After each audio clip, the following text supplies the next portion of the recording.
last game of Big Ten play against Maryland. I liked what we did against Oregon. I thought that defensively we came out with a little bit of physicality and fight, and I liked seeing that. I thought that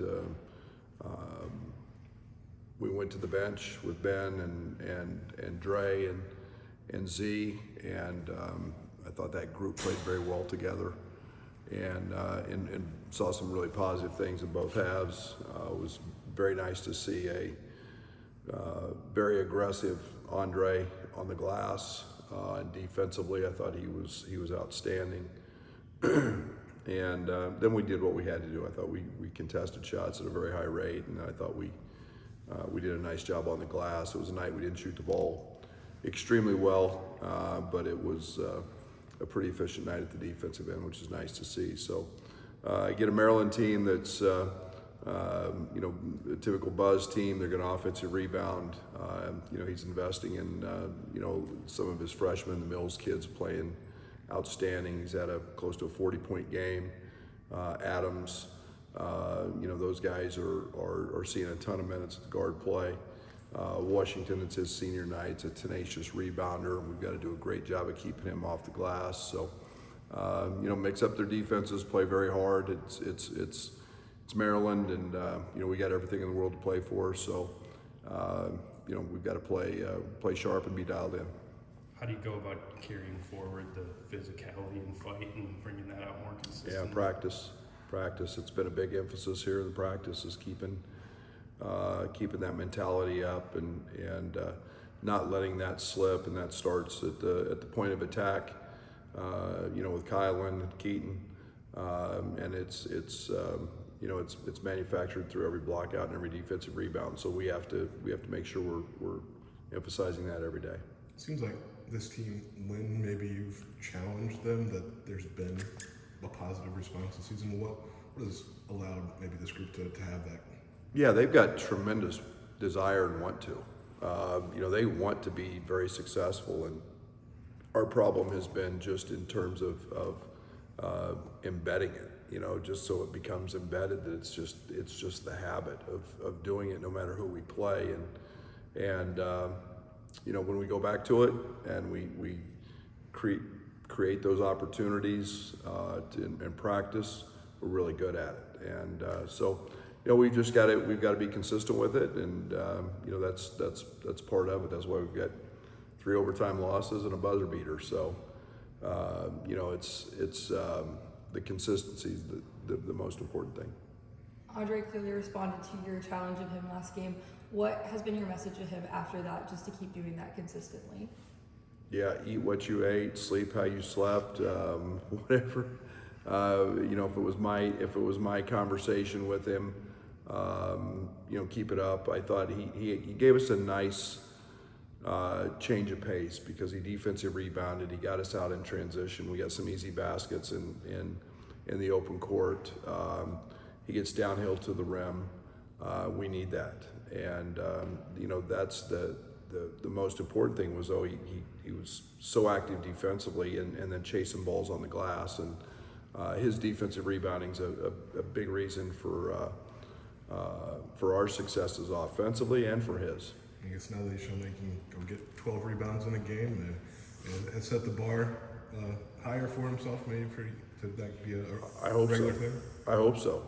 Needs to be. It's something he's very capable of being. He's capable of being a dominant wing rebounder, and you start wanting to envision playing at the next level at some point in your career.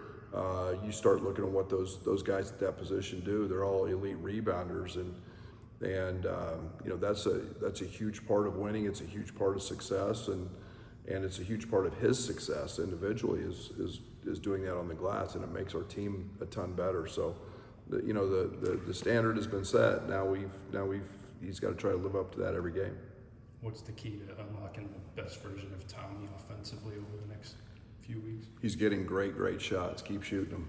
Keep shooting them. I mean, those are the shots that we've all seen him make over and over and over again. There's not one of them that's a tough shot. Not one of them that's a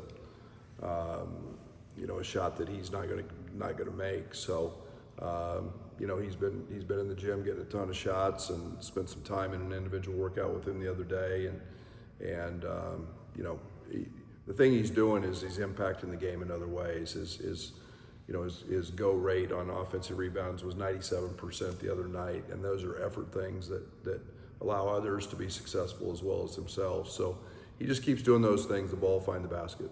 You've mentioned that trio off the bench with Ben, Dre, and Z. Like, when you insert that group in, like, what changes or how do they change kind of what you can Yeah, do? I think it's going to be game to game. I think in this game it was you know, we'd obviously there was some emotion with senior night, and it was, you know, a little bit of a slow start, and you know, as you head into, you know, postseason play, and you know, you're trying to figure out rotations and getting all these guys back and healthy, and you know, so we just went with all three of them, and you know, it kind of clicked. You know, we'll see what it looks like for the Maryland game, but you know, you get a little something different with Z than you do with Tommy. You get a little something different with Dre than you do with Bam, and Jake and Ben are pieces that are kind of interchangeable, but both do some great things on the offensive and defensive side. So we'll see what it looks like game to game. No Reese and no Queen this year for Maryland, so different look. But what stands out the most this season? Well, I mean, you're talking about two pros. I mean, I looked the other night. Reese had 15 rebounds in a game, and you know, Queen is arguably, you know, one of the most talented guys. Was one of the most talented guys in this league last year, and yeah, they were just dominant with their front court play. And then you take away a guy that's you know, was an outstanding point guard in Gillespie.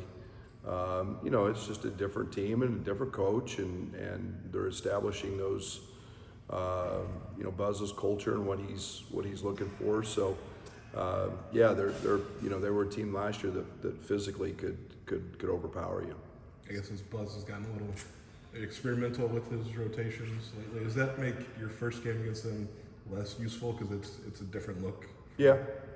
I mean, you know, I think he's obviously trying to invest in those freshmen and those young kids, and Mills and Adams at the guard spot, playing Mills a little more at the point, and you never know what you're gonna see on a senior night. So, yeah, I mean, those guys are really good players, and you know, Buzz is trying to find that right group and continue to build, you know, not only for postseason play but for the future, and